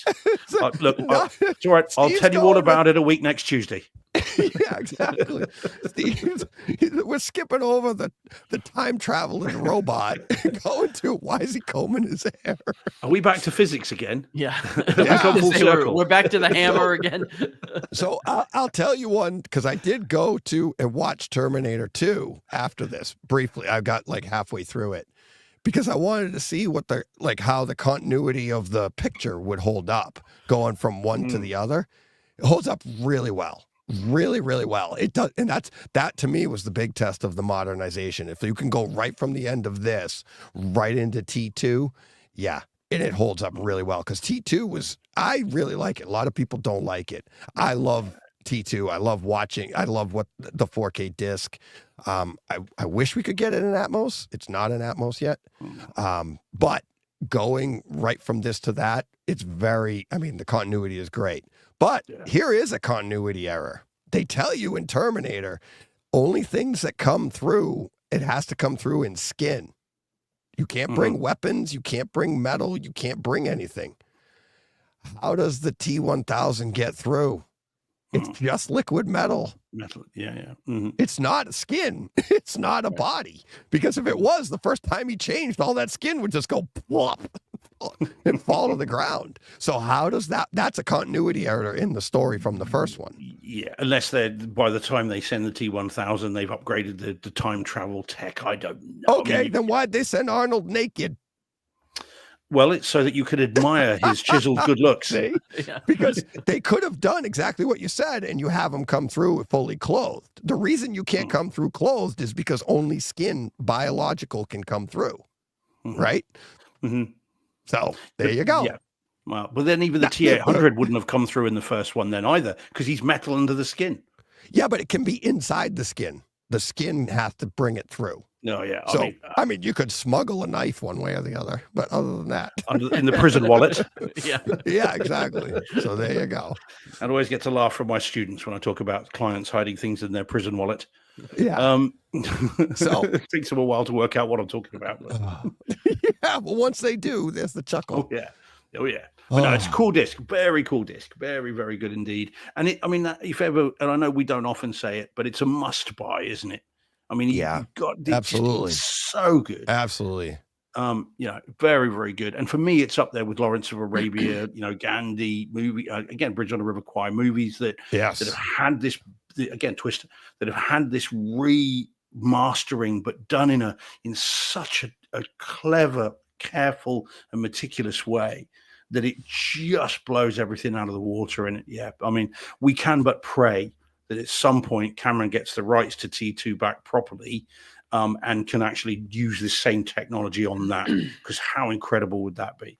Oh, it's so good. So I can't believe it's already already so we have a lot still left on the table here. Sorry guys, I've got on a bit. We both but it's great. Well, we didn't start the show for an hour, so well, so you start the experiences anyways. But I think we got to the big stuff. We got stuff. We still got some great stuff for next week. I already have here. I'll talk about, but yeah. So I'm looking at all the images that we have for next week. All right. Anything else? Please get your stuff in. Email me about what you want for the raffle. If you haven't donated or want to donate more, please, by the end of the week, by the end of the month, which would be Sunday, get your information. Email me, DJ at Brightside Home Theater, on all the giveaways, which giveaways that you're interested in, what you want to be, put in for each of the raffles. And thanks to everybody for the month. This is the last show of November. next time we talk, it will be December. So thank you everybody that's already donated, and thank you for those of you that are about to donate. I really appreciate it. I know Ryan does. Steve, you were listening to the show. You were listening to #Dork and how much that means to Ryan and them over there and everything. So I really appreciate it. It's already been a great month, successful month, but I think we can do so much better. It's been sporadic, but great. So let's see if we can close the month out really good on that. And I can't wait to do it again next year. Really looking, I mean, the conversations I've had with people about the 25-hour show and stuff. And now we're doing, it's actually not just the Movember and the mustache, but people like now, and I didn't even mean it that way. I didn't even think of it that way, but now it's like, why are you doing 25 hours? It's a conversation piece. And I start with, well, Todd dared me, and it goes into Movember. So that's really cool. So I love that it's tied into such a great cause that Ryan's been doing for 16 years now. So, and he's in the Movember Hall of Fame. So, cool. Yeah, he said that on the show. They sent him an award and everything. So, but yeah, he's raised over you have to get to over $30,000. So he's in the Movember Hall of Fame, and he did that last year. He got to like 31 or 32, I think. Nice. So yeah. So thanks to everybody for that. And unfortunately for people listening right now, I won't be able to do a patron chat afterwards. I have my Thursday night league got moved to Tuesday night because of the holiday. So I got to bug out. Sure. I was actually going to hang out for a little bit, but because we're going over now, I really got to get going like 10 minutes to my hockey game at 8:00. So, but I'll try to be back next week. Actually, guys, we could talk about this right here. John, you still want to do next week? You want to move that? It's up to you. I can either move days or I'll have to miss because I can't. No, let's move the days. Let's move the days. Do Monday or Wednesday, either one. So, Steve, you can't. You mustn't miss your colonic. You've got to make sure if you get given that appointment, you can't move it, John. I mean, I get it. Yeah. So next week we'll do Monday night. Good. Monday's good. 5 p.m. Monday night. Next week we'll be doing 5 p.m. Monday night. I'll make sure to get the link out early enough so that I'll try to get it out on Friday this week so people see the alert for it. But Steve, you can hit Twitter and alert people there. Yeah. Anybody listening to the show now, the live show will be Monday. What is that? The 1st? Yeah, Monday. The 2nd, isn't it? It's the 2nd. Yeah. Oh, okay. So Sunday must be the 1st. Yeah. Sunday's the 1st, so the last day is Saturday. Okay. So so we will do Monday the 2nd, 5 p.m. the live show for next week. So, because I'd rather have John here and than not here.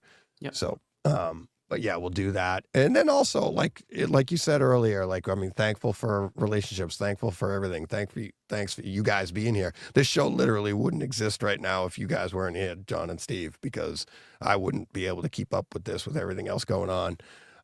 But yeah, John, wherever you end up, whatever your schedule permits, that's where the show's going. So, I mean, we're not locked into anything. So if we're doing it Sunday morning at 6 a.m., hey, okay. Well, I won't be doing that either. So. I know. Just throwing that out there. But just if you were thinking that. It'd be 5 a.m. your time. You're like, nope. No. But wherever you end up when you do get a job, wherever you can be available, that's where we're going. And as you know, like all the listeners, everybody that will follow, they'll all follow. So we'll be good. So, all right. Well, happy Thanksgiving, everyone. Yep. To those that celebrate. Otherwise, have a good Thursday. Yeah. Think of us. We've got a normal working week. Yeah. Thanks, guys. Sorry. Steve. Yeah. Honestly. Yeah, you could be over here. Nope. Got to stay over there. Cute little island. Now you tell me. All right. Thanks everybody. We'll be back next week. It'll be December. Time for the holiday movies. I've already got mine queued up. Geez. There we go. Die Hard again. Are we coming in hot next week? Maybe so. Yeah, there we go. So everybody, thank you everybody for listening, watching, participating, the patrons, everybody, really appreciate it. Have a great Thanksgiving to the cool people in the States. Everybody else, you're screwed. All right. See you at work. Exactly. Have a good day at work, everybody. All right. You know what you got to do until then? Go push play. What he said. It's right.